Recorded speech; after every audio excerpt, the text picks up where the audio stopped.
The Magic Toy Shop. Contributing writer Carolyn Quattrocki, cover illustration by Linda Graves, and illustrations by Susan Spellman. Snow covered the ground, and more snowflakes were falling softly. It was growing dark. Only a street lamp lit the front of the toy shop. Inside, the old toy maker Cornelius was busy working. "Only 2 more days left till Christmas," Cornelius muttered to himself. "I still have all these toys to finish before the big day. I'm not as young as I used to be, and I can't work as fast. I just hope I'll be able to finish them." Cornelius knew that the boys and girls in his town were looking forward to receiving their Christmas gifts, and he had made a special one for each child he knew. Just then, Cornelius's wife Katerina entered the shop. "It is past time for you to come home for your supper," she said kindly. "You must quit for tonight." "I can't stop now. I must keep working," said Cornelius. "I have to finish this toy train before I can stop for supper. Little Charles will be disappointed if he doesn't have his train for Christmas." Cornelius pointed to a doll and a pair of skates he had just finished. "At least those are ready for Caroline and little Tommy," he said. "But I still have to make the wooden soldier for Edward. Christmas seems to get busier every year." At that moment, the bell on the shop door tinkled. A poor woman came in with her 3 children. The children's eyes opened wide as they gazed at their wonderful toys.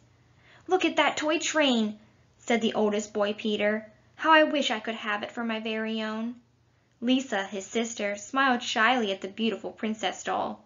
Little Karen touched the cuddly pink bunny. But the mother sighed. She had only a few pennies to spend. Certainly not enough for these wonderful toys. Sadly, she and the children left the shop. After the children and their mother left, Katerina was unhappy. Then she had an idea.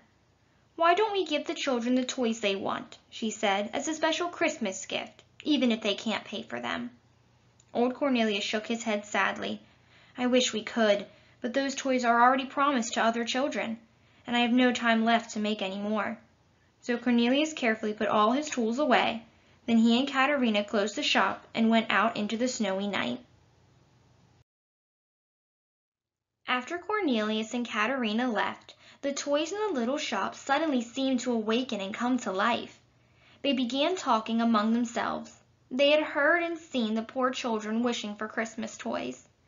Then Harold, one of the most handsome of the toy soldiers, had an idea. "We can help. We can make the special gifts for the children for Christmas." "Oh, yes," cried Brown Bear. "I'll make the softest, most cuddly pink rabbit ever for little Karen." "And we'll get started right now on the toy train for Peter," said Hans and William, 2 strong and clever toy soldiers. But Louisa, the beautiful doll, said, "What foolish ideas you have! I have never done any work before, and I'm sure I won't begin now. You silly toys, go right ahead, if you think you can, but don't count on me." She walked over to the corner of the toy shelf and watched as the other toys began to work. Hans and William, the 2 toy soldiers, were already busy putting together the engine of the toy train. Harold came over to help them. Brown Bear was sewing up the sides of a pink furry bunny. He called to Veronica, a gray elephant with lavender ears, to bring over plenty of soft stuffing. Then Louisa looked up to see 2 taffy-colored kittens trying to paint a face on a princess doll. They were dripping paint everywhere. "Goodness," thought Louisa, "can't they do any better than that? They're making a terrible mess of it. Maybe I had better help them, just for a little while." Louisa shooed the kittens away and set to work herself. After a while, one of the kittens said, "Ooh, how beautiful you've made her, almost as beautiful as you are." Louisa just smiled her beautiful smile and patted the kittens on the head. When Cornelius and Katerina opened their shop the next day, they saw 3 toys they had never seen before.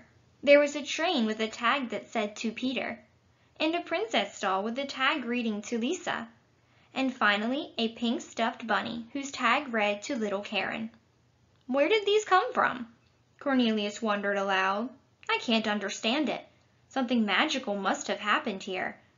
That evening, when the mother and her 3 children passed the shop again, Cornelius called to them to come inside. Then he and Katerina gave them their wonderful Christmas gifts. Cornelius and Katerina did not come to their shop the next day because it was Christmas. They stayed home to eat their own special Christmas dinner. They were happy because they knew that all the children in town were playing with their new Christmas toys.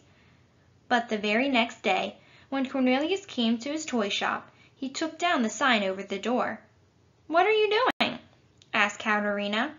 "I must change the name of my shop," he said. "I will make a new sign. From now on, my shop will not be called the Toy Shop." "What will you call it then?" asked Katerina.